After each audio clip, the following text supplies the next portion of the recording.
আমি আমার ২১ বছর বয়সে এসে বুঝলাম যে জীবনে আসলে হয়ে যাওয়ার কোনো অভাব হয় না রে ভাই।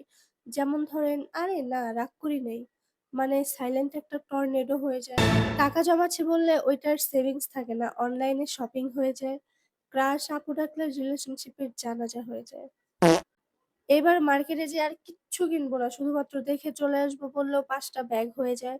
বান্ধবীরে ১ মিনিটে আসতেছি বললেও কেমনে জানি ০.৫ ঘন্টা হয়ে যায়। What? ফোনে কল রাখি বললেও কল কাটতে ৫ মিনিট হয়ে যায়।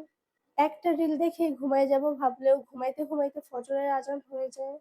একটু গান শুনতে গেলেও আবেগের লাড়ালাড়ি শুরু হয়ে যায়। কাউরে পাত্তা দেই না বললেও তার লাস্ট সিন চেক করা হয়ে যায়। আচ্ছা থাক, করছে তো করছে, কিচ্ছু বলব না বলার পরেও ওইটা বিচার সভা শুরু হয়ে যায়। কালকে থেকে সিওর ডায়েট করব বললেও কেমনে জানি খাওয়ার রুচি আরো বাইরা যায়। বিশ্বাস কর বন্ধু, জাস্ট ২ মিনিটে আসতেছি বলার পরেও ১ ঘন্টা পার হয়ে যায়। এখন থেকে আর ওভার থিংকিং করব না বললেও নিজের ৪০ এ খাওয়া হয়ে যায়। আরে না, ও তো আমার জাস্ট ফ্রেন্ড বলার পরেও ২ দিন পরে প্রেম হয়ে যায়। What? ঘুরতে বের হলে ৳১,০০০ নাই হয়ে যায়।